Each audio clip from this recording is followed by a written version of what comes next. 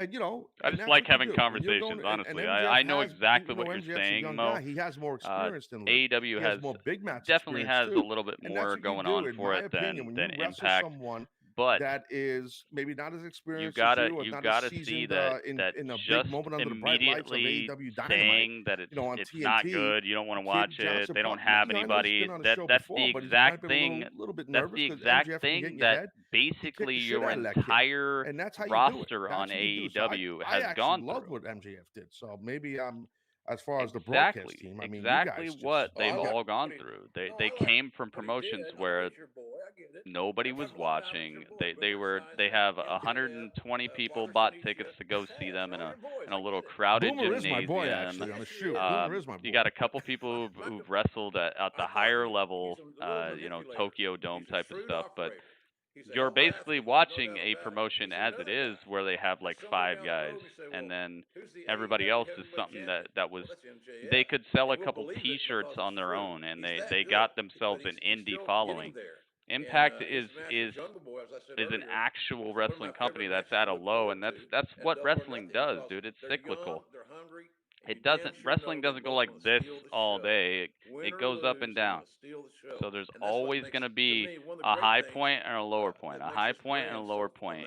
You know just as well as anybody else, they've had AJ Styles, Samoa Joe, Kurt Angle, Sting, Hulk Hogan, Ric Flair, like they've had these guys, man.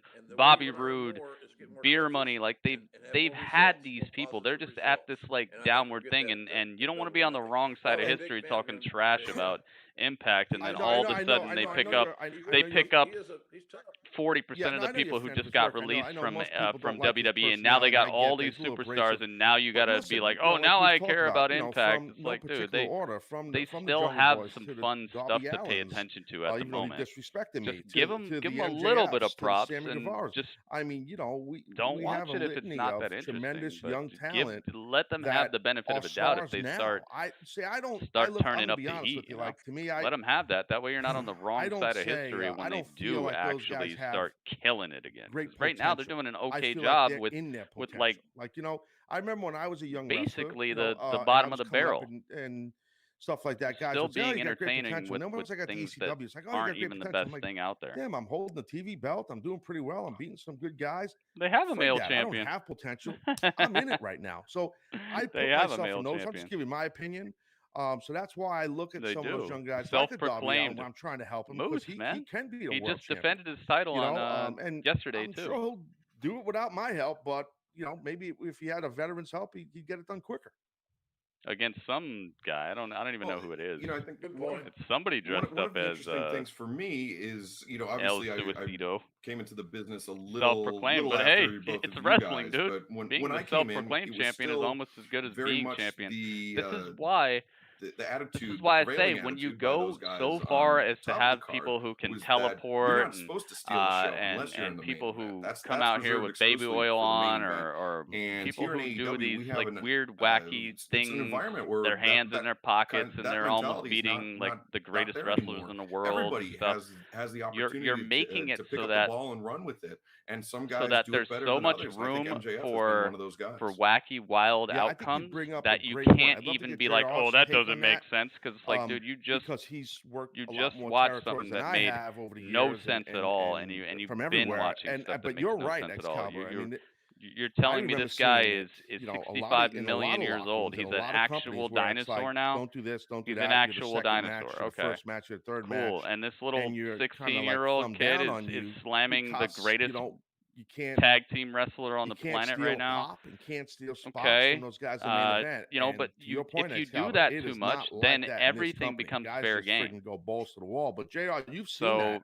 A lot of when you start doing all this weird, wacky, wild stuff, and it's just for fun, then you can't all of a sudden reel it back in and be like, well, he says he's the champion. That doesn't mean now he's the champion because he said so.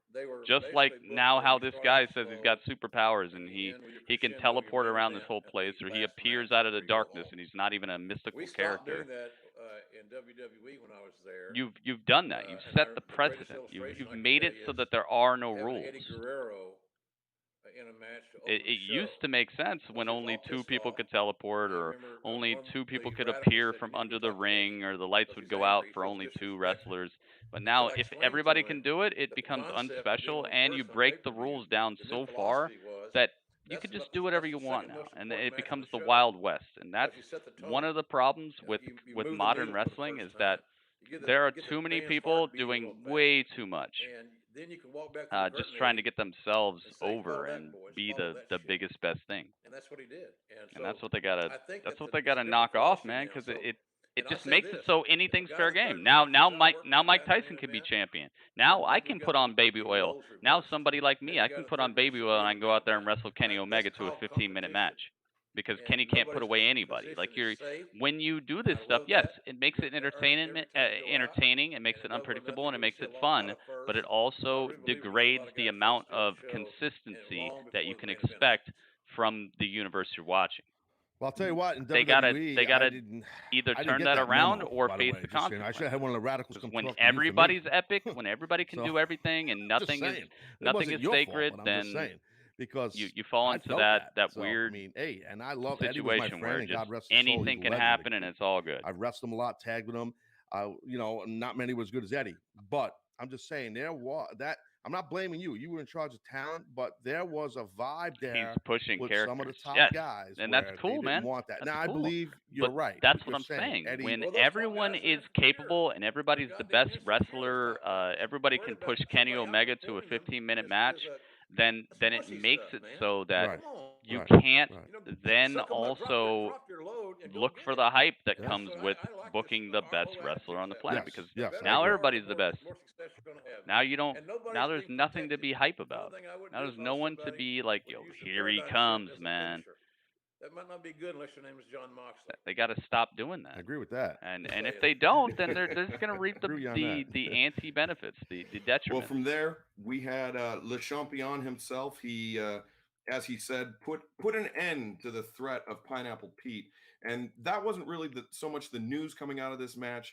The actual story was all about Stadium fun and Stampede. games and challenge just was laughing laid it out. up and nothing's taken seriously except for like one or two angles. Match. Then, we're not exactly clear what that means. You can't be upset when people just Jericho, don't really take anything if I had seriously. To guess, there is quite the potential, the high potential. Rest in peace, for the Mayhem Vanguard in a won Stadium though. Stampede match.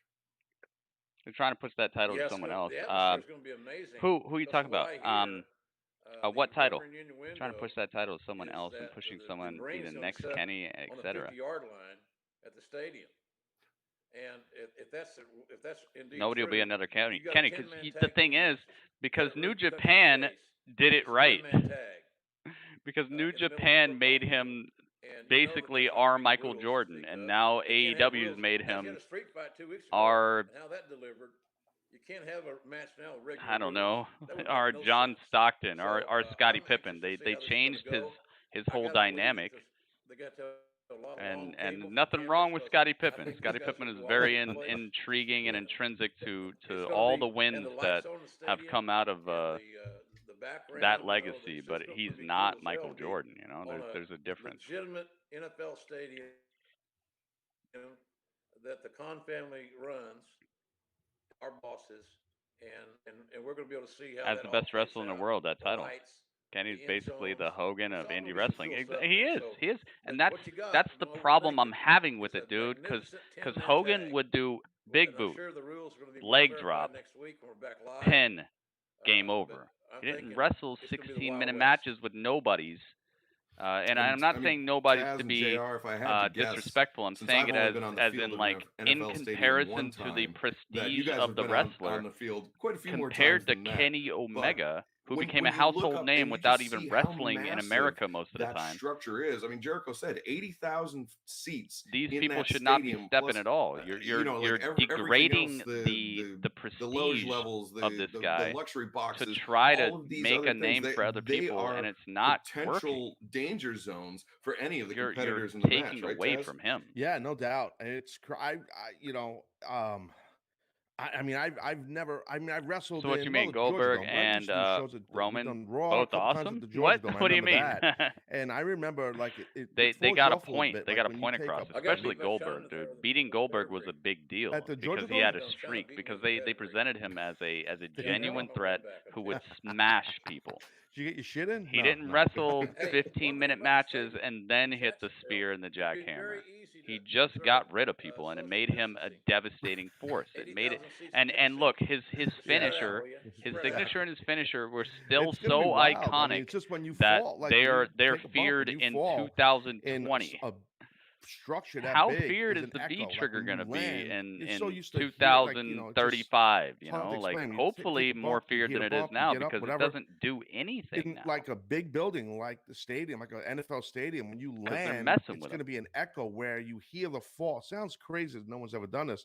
You hear the fall after, a little bit after. It's delayed. It kind of threw my Because timing they built off the him first into a few minutes of the savage, match, and into then something to I be kind of afraid realized of, what was dude. going on. Nobody So that's the only in thing the I would world beware of if I was in should be in this afraid of match. Kenny But, Omega right now because it's gonna be everybody in the really world cool, I has think, for wrestled fans a at home 15-minute match that are with him at this watching point. the pay-per-view, watching Double or It's Nothing, like because his to the point you're finishers making, Joe, don't it's gonna matter. be His signatures just this don't matter. insane, His wrestling gigantic, moves don't matter. It just legitimate kind of NFL hurts a little stadium, bit, and you Jacksonville just get to Jaguar get up and Stadium, wrestle him for awesome. another 14 minutes. And You have it's gonna be a every lot of fun. opportunity I to love the beat name, Kenny Stadium Omega, Stampede's and cool. it's fun And for like a we Goku don't type know what of the rules story. are. Whatever And maybe the he rules thinks he's are, Goku we because have to know though that's that this is Goku's going to be a completely unique character match. arc. There's not many Goku's wrestling character arc promotions in is the history he of the always planet would Earth that rise have to the access challenge, but he to would a always have problems. full-size NFL He stadium. was so There will goofy be nothing like this ever that before, he would or perhaps always ever again. The have only way to to see like it will be on ascend Double or to the Nothing, next May level to beat 23rd, his next pay-per-view opponent. via That's the our live Goku Fight storyline, but that was TV entertaining internationally. for a And JR, cartoon. you mentioned This social is distancing combat kind of sports, in an dude. offhanded way, but I This want to is actually wrestling. talk a little bit If you about want him to look the testing epic, protocols look and at how everything they that made we people went look epic through in Dragon Ball last itself. week in Why were we afraid Jacksonville, of and Frieza? how the Why were we afraid the of Cell? staff, Why were the we staff afraid there, of our Broly? Is medical because staff, when they the stepped on the Jaguar scene, staff, they and even the smashed city of people. Jacksonville really did such a great job. They didn't making have sure a that 15-minute everybody match stayed with safe Krillin, stayed and healthy. then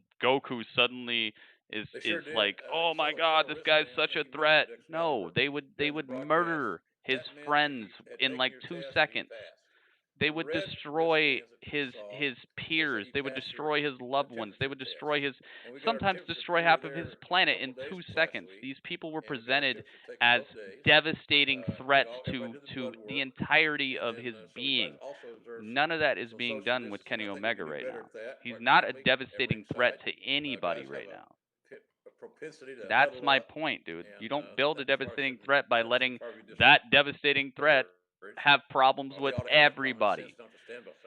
Goku against Krillin, and it's a 15-minute match, and Goku's getting slammed on his head and stuff. That cartoon would be hot trash.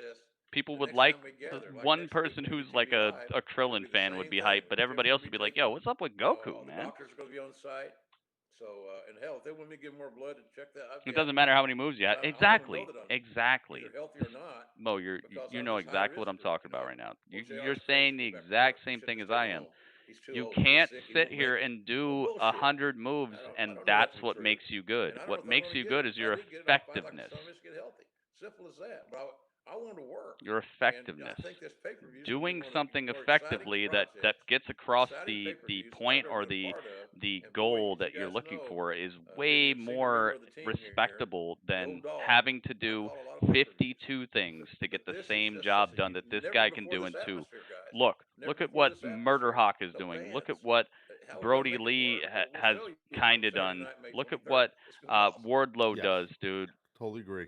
Being and we all effective did at feel your safe, job I mean, makes to the you point look both like you a guys are threat. making. Being The company ineffective did a and great taking job 15 of, minutes you know, to get the checking job everybody done against out, people and who have been classically just to presented pull as the curtain not back as even good as more, it you was makes you all look done for those incompetent. out there Makes watching you us look less before we devastating even and got less to the arena. So it was dangerous done at the hotel than the the day next guy before, over. and then when we got to the arena, we got checked. Doing all the moves in the world does not make you look effective. It just makes you look like you know how to do things.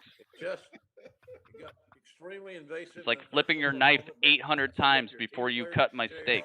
Is the steak good, though? Does it taste good? Did you cut it right? Like, flipping your knife 50 times and then cutting the steak? I ordered a steak, you know? So, yeah, I can be impressed with your knife That's right. That's right. skills, but at the end of the day, like, did we come here for steak? Is this a steak restaurant or what? My boyhood hero, Denny Hodge. His birthday's today, and I love him. He was my first hero in pro wrestling. Exactly, Taz dude. Lawler, I agree with you Bruno or completely. whatever, They're wrestlers just Bruno, like yep, Kenny Bruno's the guy. everywhere. I'm not just trying to say this about Kenny, but he's just No, I was a Macho Man guy. he's just what Nice. is the flavor of right now I met because Danny he Hodge. is supposed to he be was the at best one of the wrestler in the shows, world, JR, and you know, he's maybe we were in getting Oklahoma challenged City, I guess. to 15-minute And matches I had versus to shake people his I've hand, never even heard and of. It's no lie. And that does not That man's equal hand, that that grip to me strength doesn't is- equal and best JR told me all the wrestler stories leading up to me type of meeting this guy. contest. You And could still be the when you best. meet this man and shake his but hand, there's a thing with wrestlers. When you shake hands with someone, you it's kind of tough. feel It's tough like when to they shake your crown hand, somebody as the best now, when they're if having this guy was trouble in his against prime people and I was who in my aren't prime, even what could I ranked. do with this guy? When you feel like grip strength on a guy's hand, like a Danny Hodge, you're like, ooh, I might have been in trouble against this man. You're having Well, 15-minute matches with unranked athletes, then it starts to cut into your prestige wrestle in the as Olympics. the best. He got screwed in the second time he went to the Olympics by there was a German. He is judge, used to doing a long Russian matches, but he wrestler or was doing long matches with people like Tanahashi, people like Jericho, people like Okada. He was doing 15, 20-minute matches with the greatest wrestlers on this planet in the promotion that puts on the best wrestling matches in the world. He won 3 national titles. Never lost It's like going from working at Microsoft and making computer programs and video games, and then going to your local PC store and still taking 20 minutes to sell somebody a PC. It's not the same anymore. Okay? You work at Microsoft and you're helping them make the next Halo game, and you're a computer designer and you know all the specs, the ins and the outs, and you're lauded widely as the greatest game designer in the world. And then you come over to your local PC store, and now you're a sales associate at the PC store, and you're still taking 20 minutes to explain to somebody why Halo's a good game or why they should buy a computer. It's like, dude, you're not doing. It makes no sense. Like, you're supposed to be the best, man. You don't need to come down to that level. You should be like, hey. Trust me. I looked that up earlier today. I've seen the way the pixel shaders are working. This computer right here, it will run any game that comes out in the next 5 years flawlessly. You'll never need to upgrade. This is the computer for you. I know it's $40 more than the one you were just looking at, but I'm saving you money in the meantime. You get this PC now, you're saving yourself hundreds of dollars for the next 5 years because new games are coming out. Developers starting work for next-gen consoles. You're going to want this power, and that $40 is going to disappear with how much you would have spent buying that PC over there and having to upgrade in 3 months when these games come out. That's it. Kenny Omega just sold you a computer. But no, he's over here, and now he's like, oh, but I used to do all this, and now he's like explaining how he used to code for the games, and this is how I put the voxel shader, and oh my goodness, you didn't see the normal map I put on there, and like, no, dude, you don't have to do that anymore. Do that when you fight somebody who's worthy of that. Do that when you meet somebody who's asking you about those specs. You don't have to do that every single That's the Kenny Omega. That's what's happening with Kenny Omega. He's a expert level programmer selling PCs now to a mass that just wants to see him be the best wrestler in the world. He shouldn't be having 20-minute matches with people I never heard of. It shouldn't take him 20 minutes to sell a PC when he's a master level programmer who made the best games of all time. So he's incredible. He's the greatest living pro wrestler / amateur pro wrestler that I've ever seen. I believe that today. I believe he's the best ever. Well, JR, you were crushing grapes with your hands. I was crushing grapes by drinking a bottle of red wine, watching Dynamite. And well, I hope people understand what I'm saying, dude. Just because you're used to it doesn't mean you have to do it anymore. Lee defeating the fallen angel. Why is Brodie Lee smashing people? Why is Lance Archer destroying people? Why is But Daniels, Wardlow destroying never people? Count Christopher Daniels out. He very nearly when Kenny's supposed to be a better wrestler than all of Brodie them. Lee Taz. Yeah, KG veteran, right? I mean, you hear that. You know, we all say it as announcers. Maybe don't believe in use that squash term a matches. lot. It's kind not of about throwaway him, though. cliche, Isn't he cliche, an but it's true. entertainer? With a guy It's like not about what he CD, like believes. Christopher Daniels, he's